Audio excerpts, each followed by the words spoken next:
Welcome to Clear the Air with me, Angela Lim, medical doctor and co-founder of ClearHead, an innovative employee wellbeing platform. Clear the Air is a podcast covering those experiences in your life or questions you have that you feel too vulnerable to share with those around you, such as, why do I feel so lonely? And what can I do to feel happier? We get real and raw on these existential questions on mental health and well-being that's puzzled humans for millennia, sharing the science behind what you're experiencing and the answers behind those questions.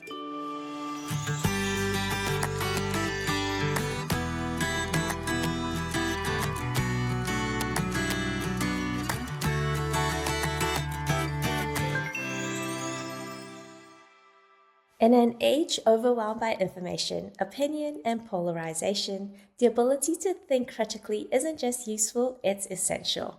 In this episode, we will learn about how we can develop strategies to think critically and make smarter decisions. What does it mean to challenge assumptions, expose common thinking traps, and offer immediate usable strategies for clearer, more effective reasoning in everyday life? Steve Pearlman is arguably the world's foremost critical thinking expert, and we're really glad to be able to have him as our guest. He founded the United States' first academic department solely focused on researching critical thinking and how to teach people to do it. Steve subsequently shared his method at education institutions, conferences, and is often found in the media. He's the author of America's Critical Thinking Crisis, The Failure and Promise of Education, and has years of wisdom that he can teach us about. So welcome, Steve. Thank you so much for having me.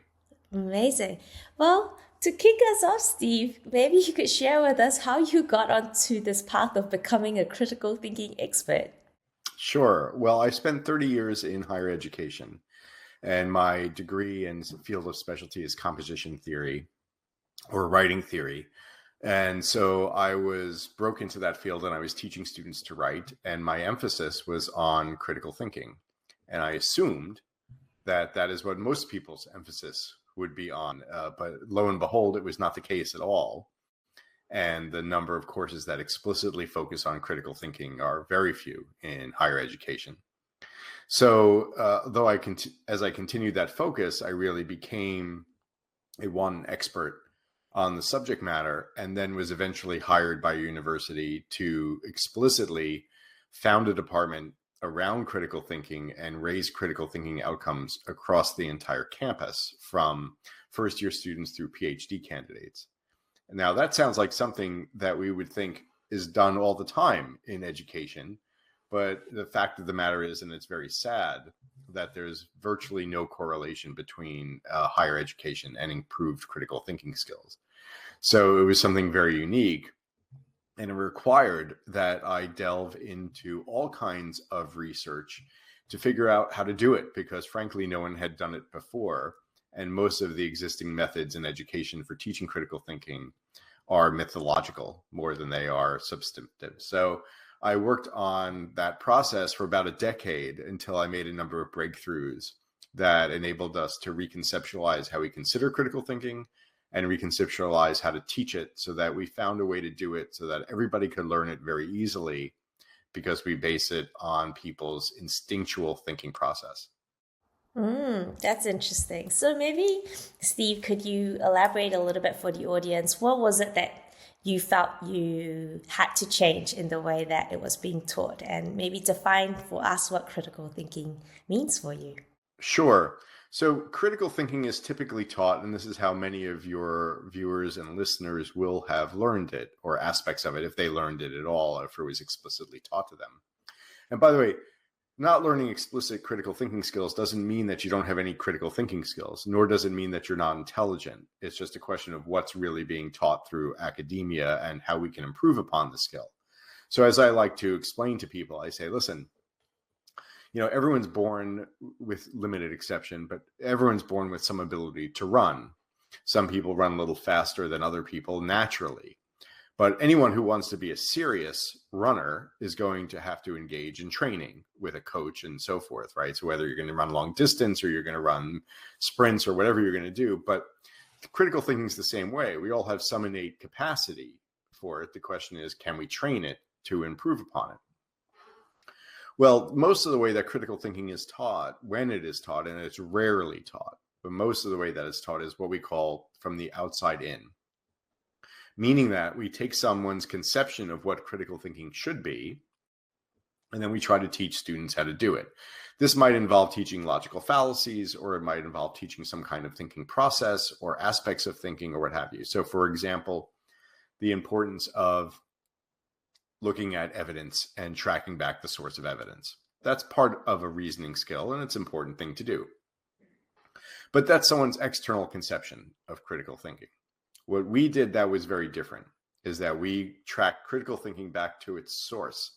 And by its source, I mean single-celled microorganisms that just crawled out of primordial ooze billions of years ago. And what we did was we realized in studying from cellular microbiologists and so forth that all thinking organisms have certain thinking skill sets that are hardwired into their brains. So we said, what if instead of conceptualizing critical thinking as something external, we start with that innate thinking process and we convert it into something more intellectual, teach people what their brains are trying to do when they think and how to control that process better than most other people can do. And that's really what our breakthrough was beginning with how the brain naturally thinks at its most fundamental level, whatever it's doing, and then making people self-aware of that process and giving them the capacity to control it. Even children can do this. Can you give us an example of a common scenario where the brain would think a certain way naturally, and then what you're trying to teach people to think differently on? Well, the brain's always trying to do certain things, and I can't give all the examples, of course, right now. But so one of the things that our brains want to do is they want to rush to being right. Right is a very important feeling for our brain because right is safety, right is comfort. And we naturally believe that all of our existing beliefs are correct beliefs, or we wouldn't believe them, right? And so it's sort of self-fulfilling in that respect. Unfortunately, the brain's desire to be right, because it wants to feel safe and it wants to feel like it's in control, shortcuts a lot of our critical thinking ability. So one of the first tips that we give everybody, one of the first things that we teach students and people in our courses when we're trying to learn how to think critically, is stop worrying about being right so much. There are actually very rare instances in our lives where we need to be right. There are times, of course, where the right answer is very, very important to what we do. But most of the time, let's say if we're thinking about a political issue or we're thinking about a parenting issue, which can be very complicated and what have you, there's often no perfect answer to these things.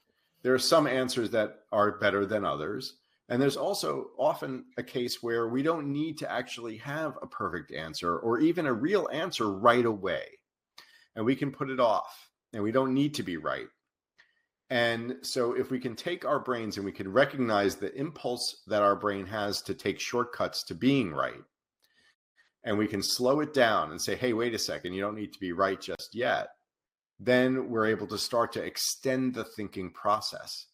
And that's something that most people never ever do. They don't extend their thinking processes at all. They want to work through problems faster rather than slower.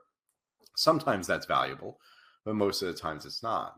And here's something very interesting, by the way, about what your brain does, what everyone's brain does, which is that when your brain comes to what is it takes a shortcut to a right answer when it knows that it shouldn't. It knows that there's more to think about, but it doesn't think about it and it takes a shortcut. We actually see a delay in the firing of the synapses of the brain, which means the brain is sort of admitting to itself that it just lied to itself a little bit in deciding that it came to an actual answer, because it knows that it didn't go through the process that it needed to in order to really think through the idea. And so we see a distinction between brains that when they come to a right answer and they know it is the right answer, or they come to a right answer and they don't know that it is the right answer. We see a distinction in how the brain processes that, because the brain instinctively knows it did something wrong, but it feels good. And so that's an example of what we're always telling people is let go of the urge to be right, except for when you really have to have that answer at a moment's notice. And obviously, it's always much trickier to assess, the situation when there is a lot of information to consider, which is really the core part of what we're trying to figure out is in the modern world where there's a deluge of information, how do you stay able to apply your critical thinking skills. But on top of that, when some of that information are misinformation but does not easily come across as misinformation but may look like the source of truth that we are often utilizing. It's very challenging. We are in a world where we are, as you said, facing a deluge of information and disinformation and misinformation and malinformation. And we don't know how to always to tell the difference between them, especially with the emergence of AI. And so we make a number of recommendations to people in this regard. And one of them is try to find some people who are experts in a field where you, after a little while and some investigation, can relatively trust what it is that they have to say. So now you don't have to think about every single issue that comes across your plate. You can try to rely on some expertise for people that you have confirmed in your estimation, relatively know what they're speaking about. Then for the other matters, though, one of the big tricks is to realize that most of the information is actually noise. And what we really want to do is find a couple of critical points that we find intractable in terms of how much they matter. So don't pay attention to the things that are not defining to the situation. Find pieces of information or find the questions that are for you absolutely defining to the issue at hand, and stay focused on those, because those will help you razor through the vast amount of noise that you're otherwise going to face on the issue, and just find what you take to be the most critical question. In fact, what we find is that a vast majority of thinking errors emerge from the fact that people don't formulate the proper question, which is why we do a lot of work with people on how to formulate a proper question, but it takes a little bit more time. Well, let's start with the two things that you mentioned. One is around assessing where the sources are so that you don't have to always be starting from scratch about, because that's very exhausting if every single piece of information that we come across, we have to start from scratch to go, can I trust this piece of information? Who is saying it? What is their agenda? So how do you assess whether someone is a credible source? Well, there's no perfect answer, but generally speaking, I look for sources where people are referencing specific material, specific articles, specific quotations. I look for sources where, and what we encourage people to do is look for sources where we're not seeing as much punditry, we're not seeing as much rhetoric, we're not seeing as much argument. We're instead seeing factual information tracked back to reliable source material, and not so much people's exposition on what they think is important on it. So, a lot of, especially in this 24-hour media coverage, if you look at most programs that you're going to see, what we see is most of the time we see people just blathering. They're just saying things, they're making arguments and so forth. And what we see less of is real communication of factual information and source material.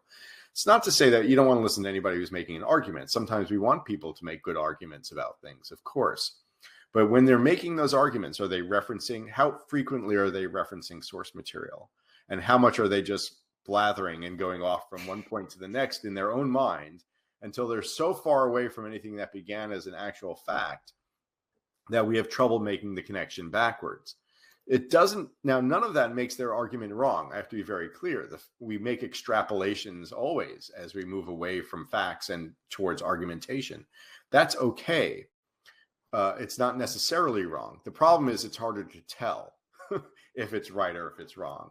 And so we really want people to try to do the best they can to look at those people who might make an argument, but do as much as they can to try to always relate the information back to factual material. So really being very careful to know when someone's masquerading their opinions as facts. Yes. So the other key part of all of this is asking the right question. And I remember that one of the best advice I got when wanting to influence a group of people was around this idea of asking the right questions so that people come to the same conclusions that you do, in order to kind of influence their thinking. Right. So how do you think about asking the right question? What are the frameworks behind that? Yeah, question asking is very challenging because the problem we face with asking the right question is our own ignorance of the subject matter. And we can't be faulted for that because we can't be experts in every subject matter, right? But very often, and most often, we find that people don't really know what questions are worth asking in a given subject matter because we are too ignorant of that subject matter. So our recommendation and what we teach people to do is, prior to asking the question and in conjunction with asking the question, is really to survey the landscape and get as much information first as possible without scrutinizing it. So to say, let me just see what information might be relevant to the question that I need to ask. Some pieces of it, so if you look at, let's say, arguably 100 pieces of information for the question that you need to ask, maybe only 40% of that or 40 pieces of information are actually going to be relevant. But you're going to look at 100 first, or you're going to look at 20 and you're going to choose the 5 most relevant, whatever it is.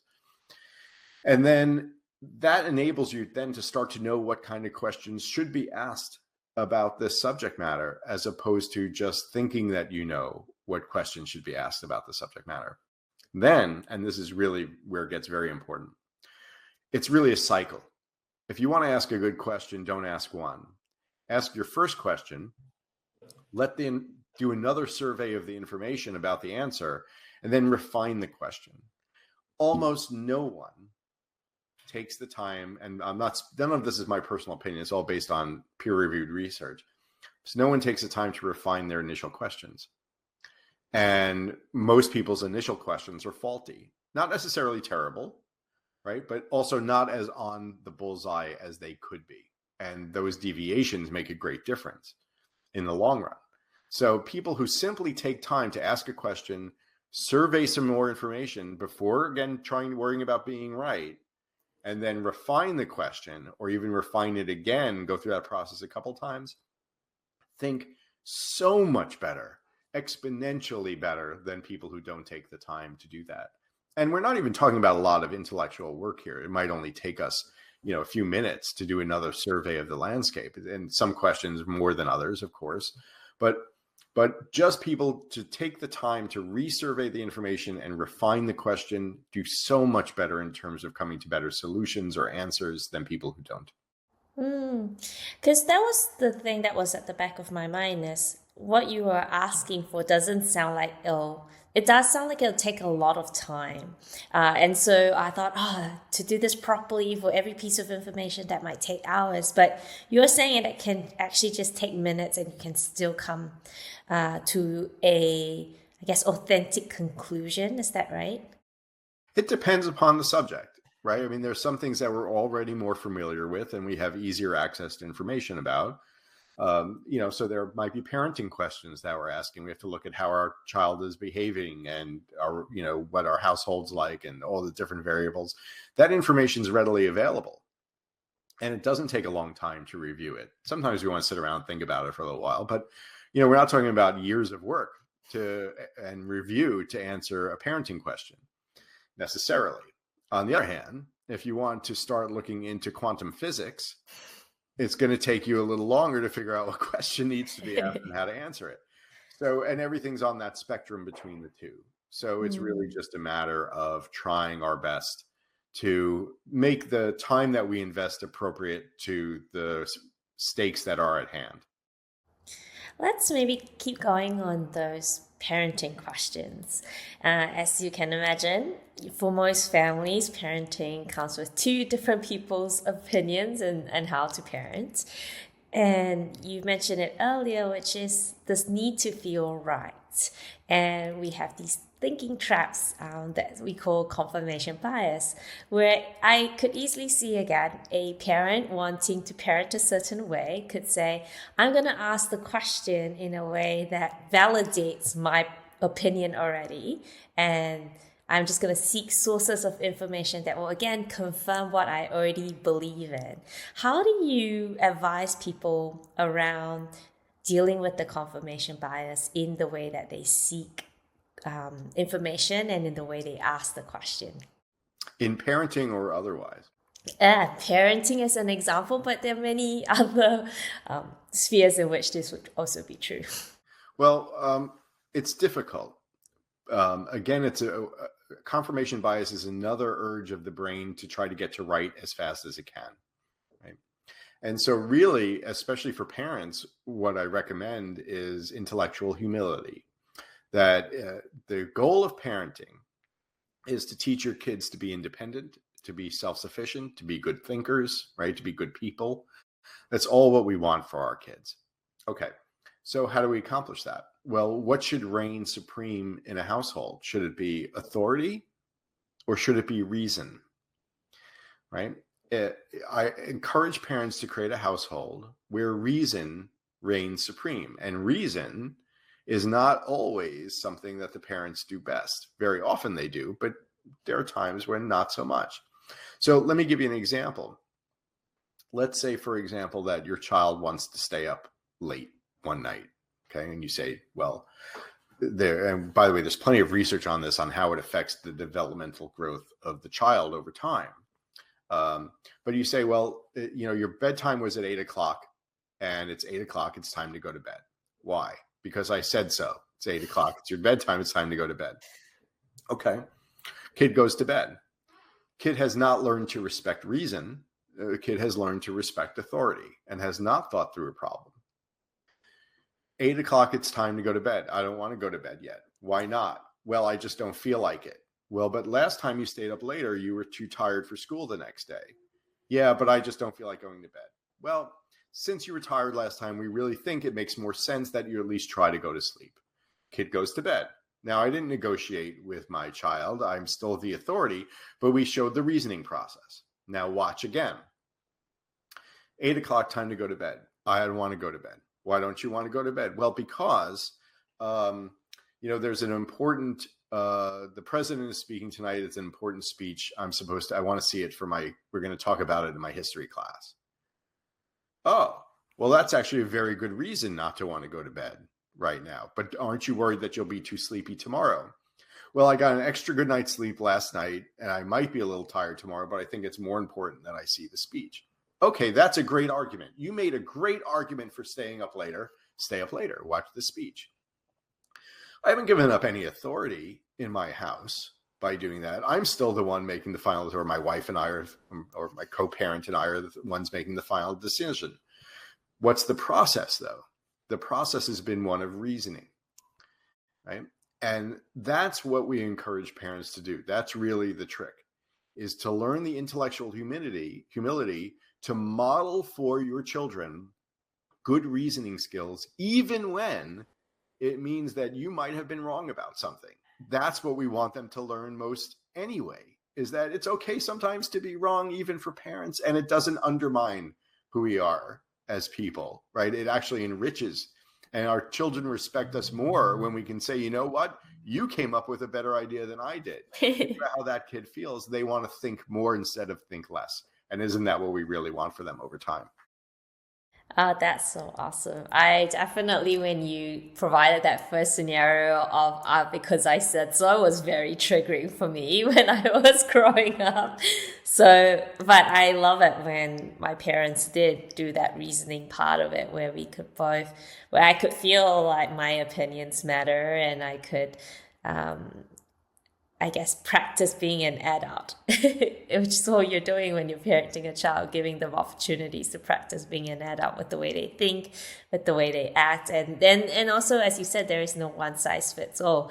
That scenario made sense with the reasoning that was provided, but maybe the next day it wouldn't make sense when the reasoning is because I want to play more video games, for example. That's right. It's showing our children that we respect their thinking doesn't mean that we have to agree with them or placate them or capitulate to them. It means that we're all going to talk about something. We're going to hear all the perspectives. Mom and dad are still probably the ones who are making the final decision. But we're going to, if our decision is against what you think, we're going to explain our rationale for that and why it makes sense. And then all we're doing is elevating the discourse in the household throughout our lives, right? And making students note that that thinking is something to be valued, even when they are wrong and even when we are wrong. I really like that parenting example. Do you have something similar that you can share from a workplace environment that would play out in the way that you've described? Because in this case, maybe it's not, two differential power dynamics, but actually two colleagues. And so it's not one person going to override the decision making of the other, but actually two people trying to collaborate and compromise or come up to the best solution for a problem. How would you think about it in that scenario? Yeah, so we actually try to avoid the word compromise Okay. because we don't really want to compromise our intellect or our reasoning. Sometimes compromise is necessary, and it's a healthy thing, of course. I don't mean to suggest we should be stubborn. But instead, what we would like to do is try to reach an accord. We'd like to try to reach a place where we both found a better solution than the one that we had, or we agree that one person's solution is superior to the other, or what have you. And what I encourage people to do in that respect, again, it comes back to intellectual humility, is let's say you're having a discussion with a colleague and you don't know which way to go on a particular topic and you're at odds. Well, usually what we get are the different arguments, right? I think we should do this. Here's why. I think we should do this. Here's why. I know we should do this. No, we should do that. No, we should do this. No, we should do that. And few people take the time to say, I really want to understand where you came up with your idea. What were you seeing that made your brain come to the idea that you came to? Because my brain came to a different idea out of what I think is the same information. But obviously you're seeing things that I am not in it. And so that licenses somebody to be open with you and not argumentative, but now they feel like you're really interested in what they're thinking. Now we can think better together, because now when I understand where you're coming from with your thinking process, I'm able to say, you know what, that's really interesting. May I share with you where I originated my thought from? And asking that permission, which is never rejected, except by somebody who's on an extreme, but asking that permission, now we're open to each other's ideas. I've shown openness to your thinking and really wanting to understand its origin process. And now I've asked you if you'd be willing to hear mine. Now, here's the thing. Most people don't know the real origin process of their thoughts, because our thoughts arrive rather instinctually and immediately in our heads. So if you say, well, what was it that you were seeing that was the origin of that thought? Can you tell me more? And you keep probing backwards for them. It makes them think more than they were thinking before. So now you're valued as a colleague because you're modeling for them how smart you can be, because you know how to trace back a thinking process. So you're actually at the same time establishing a role for them that is a guide. And when you're a positive guide for people, they are more apt to listen to you and less threatened by you. So now you're kind of coaching them through their thinking process. So now they're almost always more willing to listen to yours as well, because they see how smart you are in the process without doing so in a threatening way. And you both get to a better conclusion as a result. Again, it's the adult version of not going down the "I told you so" pathway, which is really great. But rather, as you said, for both parties to be able to explain their perspective and come to the right decision based on that particular scenario. I am sure, obviously, there are situations where the thought process or the origin is not necessarily a rational thought process, but just an emotive one. Especially in the context of the polarization that we see, for example, like in politics or in religion, where the decision of the position they're taking is, this is my team and I've always been on this team and I will support everything that my team does, regardless of whether it might clash with my values or my principle on a case by case basis. So how do you then still have that situation you describe where two people are open to changing their minds when it is much more of a, this is my position, it's always been my position, and it's a very emotive identity first type of approach? Right. It's a great question because there's so much polarization in politics and people are so staunchly embedded in their positions.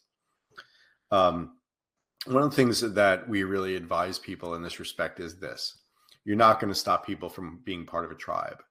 We are tribal by nature in our brains. It's very important to our brains that we are part of a tribe because that's where we're safe, and we will reject openly. We will reject reason, facts, logic, everything in order to make sure that we are still part of a tribe, because that's more important usually than most other things. So I can't persuade you not to be part of your tribe. I can persuade you to be part of a different tribe. I can persuade you that I can be a part of your tribe, or we can be a little tribe together, that I'm not a threat to your tribe. And that's really how we have to go about having political discussions, is saying, and it really comes down to finding some common ground. But for people who might be very opposed on different issues, you can say, well, what's your concern? It's sort of like what I described at the workplace as well, but it's similar, right? What's the origin of your viewpoint here? What does it have to do with how you were raised, or what facts are you seeing, or what experiences have you had that are generating this particular point of view for you? I'd like to understand that better. What are you valuing in developing this viewpoint? And then when people start to have that, I'm able to say, you know what? I had a similar experience growing up. I look at it a little bit differently though. But now we have a similar experience, and I can talk about that similar experience I had that you had, how we're looking at it a little bit differently. But guess what? Since we had similar experiences, that's kind of tribal, isn't it? We're really kind of looking at some very similar origins. So we're a little bit divergent here at the outcome of our experiences, but let's focus first on the commonalities of our experiences. And then I can talk about how, even though we diverge, we're not enemies, because we had that similar experience, or we see things some similar ways. We're not really enemies. We're just departing a little bit on this final step of the process. Where could we meet a little bit to understand each other better? And again, that comes from not needing to be right? Most political argumentation is about trying to be right. Stop trying to be right and start trying to understand. You might still be right, and you might get the other person to know that you're right and they're wrong, or maybe there's no right and wrong. But more importantly, now we're at least establishing dialogue instead of argumentation, and dialogue is constructive and arguments typically fail. A lot of what you're describing, again, it sounds like this is something that would take time. You and I sit down, have a conversation. You share your point of view, I share my point of view. We kind of try and find that common ground. But there are obviously decision making that sometimes has to happen in fast-paced environments where you actually have 2 minutes to make a decision. Maybe it's a life or death situation. Someone says go left so that we don't die. Another person says go right so that we don't die. Like, how do you then deal with decision making in the context of time pressure? Well, if it's extreme time pressure, there's almost no decision making to be made. No critical thinking to happen. We're going to do what we're going to do. Okay. So I'm a martial artist of 40 plus years. And someone throws a punch at your face. There's not much time to think about it. You have to instead just react the way that you've been trained. But that's the trick, is that we hope that we are embedding critical thinking into the process of how we are prepared for these more immediate situations. So when we have a doctor making a call about whether to do something or not do something with a patient, it's true that that might be a decision that has to be made in a number of seconds or a minute or two, but their training was years of training, hopefully through critical thinking and practices and standards and procedures that are leading them to make a decision quickly, but that has been built upon sound structures in the process. The simple fact of the matter is, more thinking takes time. It simply takes time to think. So the less time we have, the more we hope we have prepped for that accordingly with smart processes in place. And then the more time we have to think something through, we can do that as well. You spoke a couple times now about training. Can you give me an example of a training program you might put someone through, whether that's for a child or for an adult? Yeah, what is a classic training program to get to a point where you said you're generally making good decisions that affords a background of critical thinking, even in the context of time pressure or stress? Well, at the Critical Thinking Institute, we offer 2 courses, one for kids and one for adults. They are exactly the same course. One's delivered through a nice animation for kids, which is the better one, because the other one is me talking to people about critical thinking. Both programs show all of the research behind every lesson. Every lesson is only about 10 minutes long, but it shows all the research through every lesson. And there are about 35 different lessons that people go through to really learn the whole process of thinking critically. And in this day and age where critical thinking is being degraded by the use of ChatGPT and so forth by children, it's more important than ever, especially if we want kids to be survivable and salient within the coming world in the next decades to come. But that said, reading is a training program for thinking. Math is a training program for thinking. Writing is one of the best training programs for thinking. But whatever people are going to do, the question is, we did a lot of work with nursing programs, for example. So if we look at nurses, we're looking at how well are you trained to make decisions? What training have you had in a decision-making process, as opposed to just following what's wrote on the different documents that you have for different procedures? How do you choose between them? And so we're always working with people to be able to scrutinize the procedures that they're trained in when they have to make more instinctual decisions. And obviously, a lot of this is contingent on an environment where people generally will be able to trust information, that people feel safe to speak out against groupthink. And all of those requires leadership of some sort to be able to create those environments. What's your perspective on the role of leaders in creating an environment of critical thinking? My opinion is most leaders suppress an environment of critical thinking, and they do so. Some do so very intentionally, some do so unintentionally. I think most do so just because they don't really know how to foster an environment of critical thinking. I can give you a very simple example. So let's say we're having a meeting. Okay, I'm the leader, I'm the boss, I'm the manager. We're having a meeting, and we're going around the room. I want to hear everybody's opinion on this thing. What should we do here? Okay. Well, the first thing I've done is I've created a construct where people are going to say things that they think I want to hear. So I'm already suppressing people's critical thinking in that regard, because they want to want to suck up to me as the boss and say, so if I had taken a particular action in the past, or they know I have a particular viewpoint on something, they're going to potentially parrot that back. Okay. Second thing I've done is this. The first person who speaks in the circle that we're in this meeting sets out an idea. Now, if I say, that's a really interesting idea, is the next person going to be more or less willing to contradict that idea?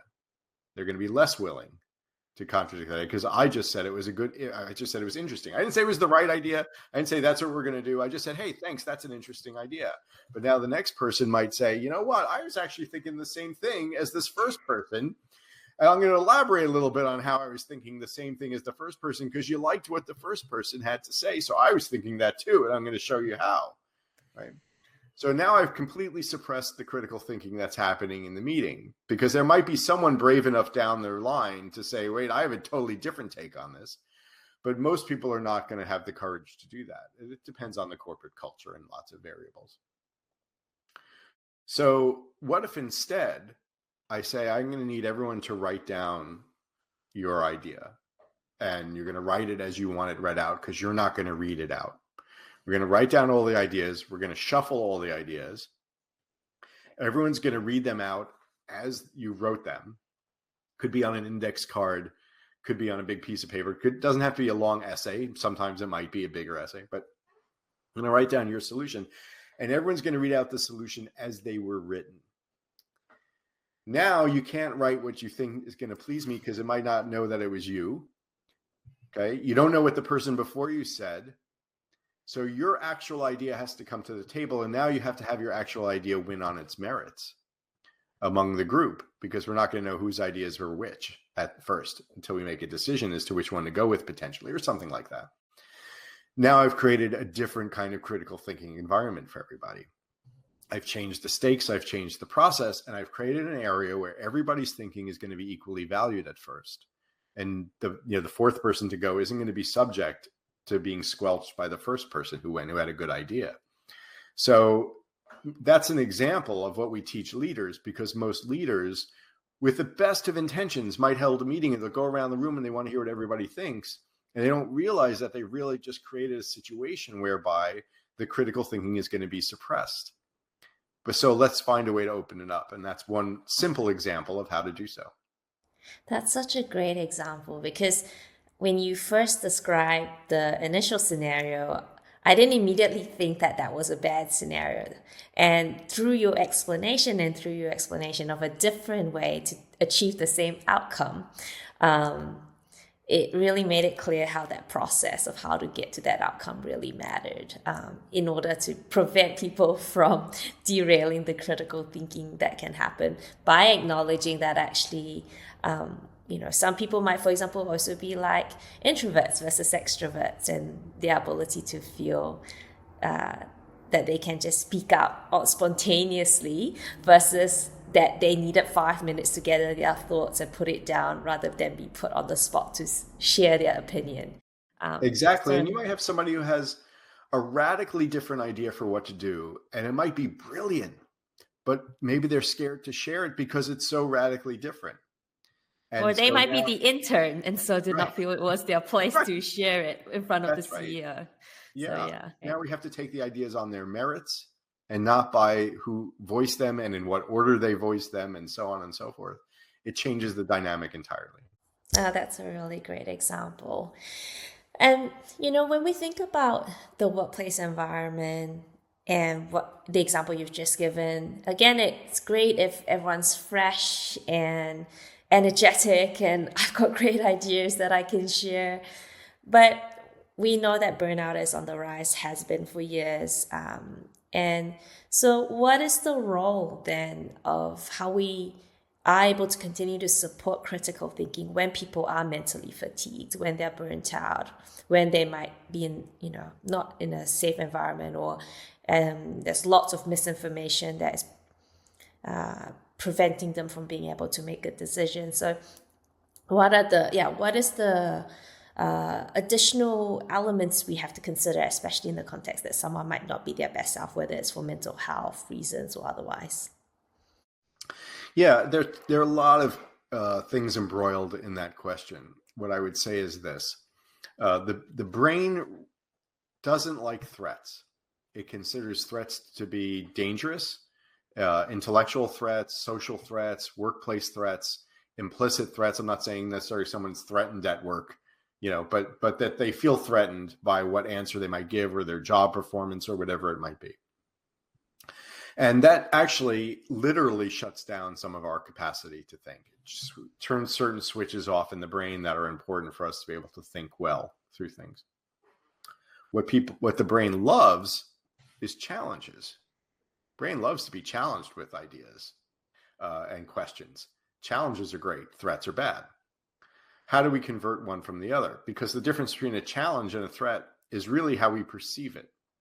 Right? So if I say, I need you to solve this problem, I come into your office and I'm your manager, I need you to solve this problem, and so forth. And and you feel like you've been on sketchy ground, or I'm a mean boss, or your job's at stake, now I've threatened you implicitly, right? Which is to say, you have to solve this problem or you might not have a job. I haven't said that out loud, but I've made a threat. On the other hand, if you're someone who's comfortable in that position, you like the subject matter, you know what you're talking about, you like your boss, it's a good workplace environment, I've just challenged you. Hey, could you help me out? I've got this problem we really need to solve. Oh, what a great challenge. I love it. I want to take it on. So how do we convert one into the other? Whenever we feel threatened by an intellectual challenge of any kind, the best thing that we can do, or we can do for others, is to remind ourselves of what skill sets, what knowledge base, what resources we have to be able to solve that. And the more we can remind ourselves of that, the more we convert what feels like a challenge, what feels like a threat into a challenge. And it literally transforms how the brain approaches that particular situation. So you might say, okay, wait a second. He just hit me with something my boss just came in with something really difficult for me. I'm feeling really threatened. I don't think I'm capable of this. I'm really upset and nervous.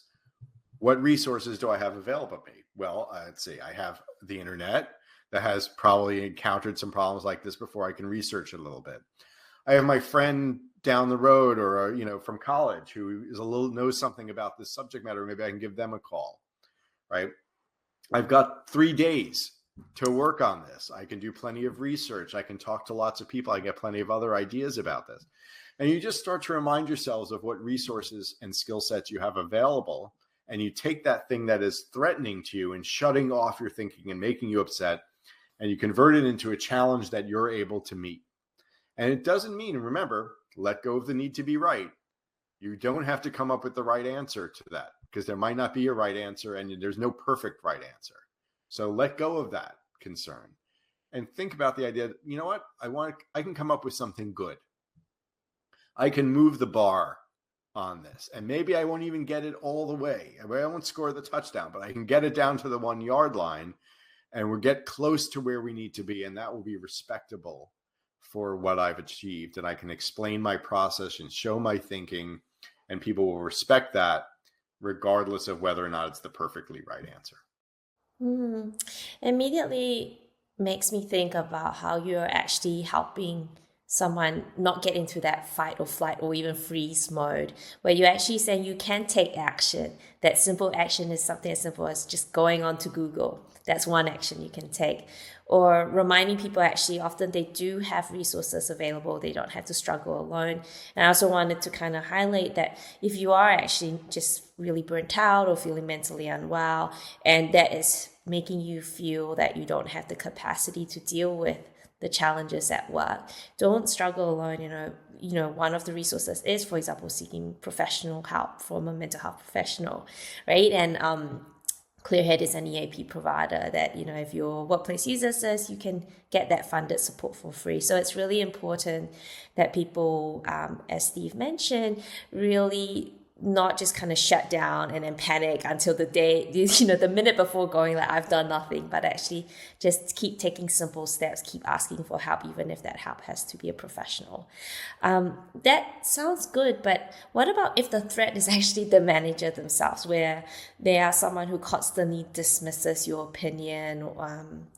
How do you deal with that in the context that you've actually done the work? You've actually presented a very reasonable, rational case of your solution, for example, or your opinion about a problem, and your manager or leader is actively dismissing your thinking. Yeah. So when you're dealing with sort of a hostile person, regardless of whether it is a manager or anybody else, the goal is not to keep pressing your point and making a stronger argument for your case, because you've actually are creating the problem that they are resisting. They might be resisting the fact that you're smarter than them. They might be resisting the fact that you came up with the answer that they couldn't. It might not be that they really think that you're wrong. It might be that they think that you're right and they're intimidated by you. Or it might be that they're wrong or you're wrong, or it might be just, a hostile person. But what we can do in that circumstance to disarm them is to start to say, I really like to better understand your thinking about what I'm proposing. Where could you explain to me better where you feel as though I made a misstep? I'd like to really understand that better. And in getting them to open up about their thinking process, it gives you opportunities to start to show respect for what they're thinking, and then also to start to change the course of the discussion a little bit, to say, you know what, that's really interesting. I had thought about that as well, which is why I kind of came to this conclusion that I talked to you about, in a sense. You're making me rethink it a little bit. Let me tweak it. I'm going to tweak it so that instead of it was where it was A, now it's B, or instead of it being B1, it's B2. You've made me rethink it a little bit. Well, now they won, didn't they? But it's your idea still. Exactly, exactly. And that's all human psychology, right? Like actually remembering like what is it you're trying to achieve, and not have to have the title of I'm right as the thing that you get stuck on. That's right. And that makes us, again, that makes that person feel like we're on their tribe. Right? When we're on their tribe, when we're a good tribe member for them, they're going to take care of us and respect us. If we feel like we're on the opposite tribe because we're arguing with them and we're creating discord, right? Now we're on the opposite tribe. They can't respect us because it's not safe. So we want to be on the same tribe even when we disagree. We just don't want them to know that really how much we disagree. That sounds good if they actually were able to share their perspective or their origin of thought, and for us to then unpick from there or find the common ground from there. But what if they are unable to articulate their thought process or their origin of thought? How then do we deal with that? Do we advise them to go on a course? Like, what is the solution here? A great tactic is actually stop asking questions and start making statements. Questions can put people on the defensive and can close them down, right? So if I go to my boss and I say, here's my idea for doing this, and I say, what do you think about that idea? And they say, well, I don't like it. So why don't you like it? Now I'm putting them on the defensive. But if I say, this isn't the typical reaction you have to ideas that I present, and stop. Now they're prompted to volunteer information to me. I never asked them a question. I just made an observation. I let it sit there. I made a statement and gave them something to react against.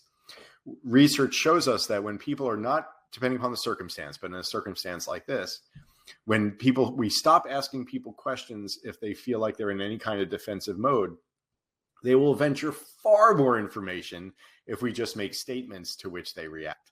So there are lots of ways around people who are trying to be closed off.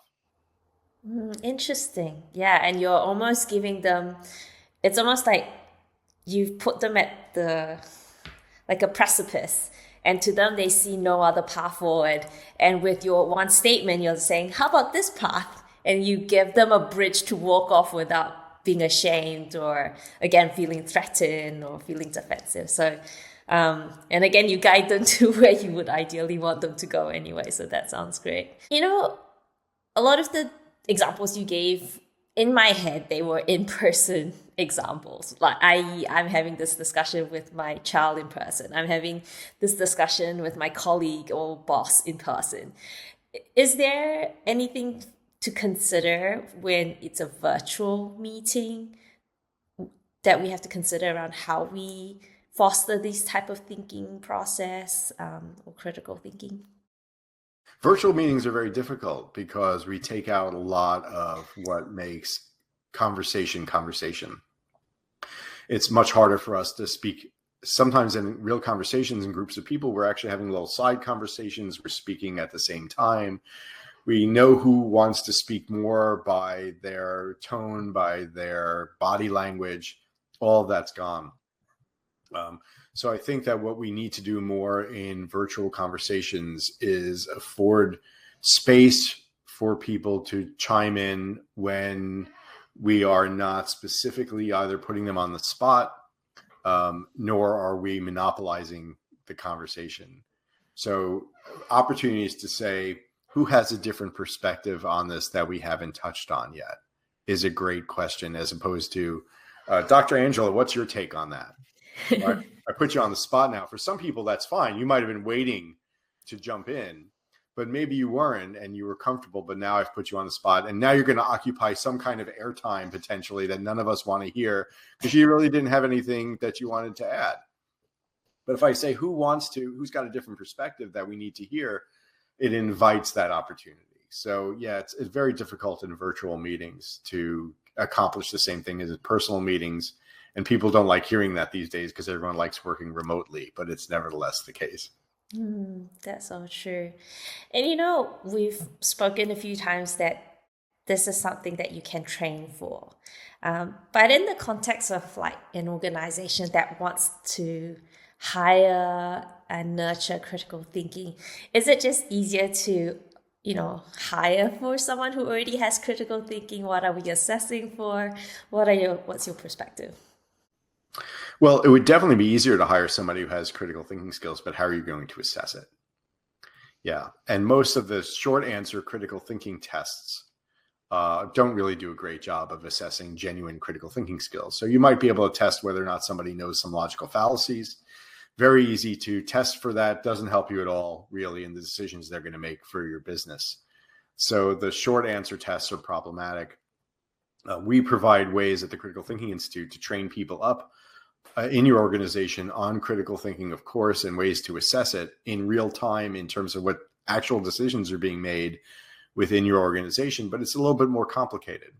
What I would say to anybody in looking for a quicker answer, and I think any quick answers to this, if you're not really familiar with the practices, are problematic.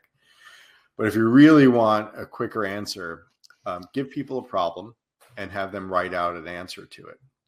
Don't pay any attention to whether or not the answer is right or wrong. Pay attention to the complexity of their response. And the writing is important because it will show you what they will think about when there's no one pressing back on them and pushing back and answering different questions and saying, well, what about this? What about that? That prompts people to go in certain places.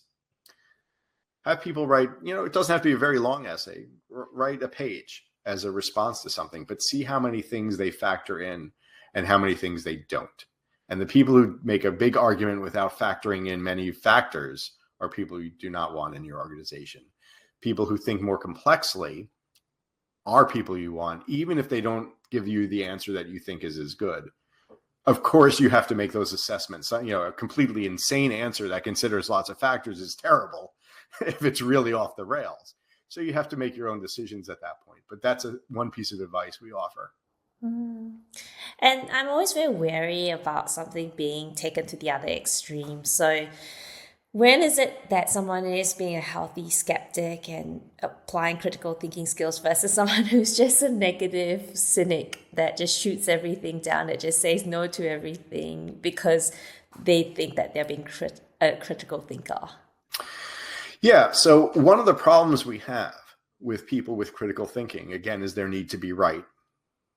And so we do have people who will find any way that they can to shoot down other ideas because they feel as though that makes them superior and it's more comforting for them in that position. Sometimes there's not much we can do about those people on the extreme ends of the spectrum. There are naysayers out there. But one of the things that we can always do is say, you know what?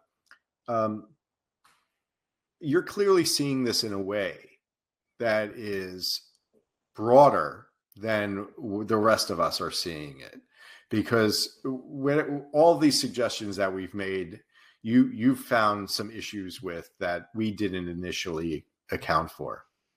I'd love to better understand your vision of where it is that we should go from here, or what the solution is to this. Now I've put them on the spot, because most often, or I wouldn't say that, but the research shows us very often the people who are hypercritical of other people's ideas are people who don't have ideas of their own. Now we've exposed that, because then if the person says, well, I don't really know what the better answer is, then we say, okay, well, we're proposing some ideas. Let's try to figure out what's good about them so that we can try to move towards, we'd love to know what you think is good about them as well, because that helps us move towards a conclusion. And now they have to start to capitulate and offer some ideas about what's positive. So that's one way to start to handle the naysayers. That's great. We've covered so many different scenarios, all very practical that I could just see happening in real life, in the real world. So, are there any final practical tips that you want to share about how to develop critical thinking skills, whether in yourself or in your child? The one tip I always give is to keep a journal, or it doesn't have to be every day, but keep a journal about decisions you've made. Don't keep a journal about what decision you made and I just made this decision and this is what happened and this was the circumstance. Keep a journal about what your thinking process was that you went through in making the decision. This starts to build what we call metacognition. Metacognition is being able to think about our thinking while we're thinking it. It's being self-aware of the processes that we use to think about things, what we value, what we didn't value, what we considered, what we didn't consider, and so forth. Over time, that helps to make us better thinkers because we become more aware of the process that we go through when we think, and we start to be able to refine that process as we reflect on it. Amazing. Well, we always end these sessions with one final question, which is, what is your one well-being practice, Steve? Martial arts. That's it for today's episode. If you want to learn more about how Clearhead can support your workplace, or you have a burning mental health question that you'd like us to explore on the podcast, check us out at myclearhead.com and drop us a message. Love our content? Share it with a friend or leave us a comment on LinkedIn, Instagram, or Facebook. Thank you so much again for listening and catch you on the next one.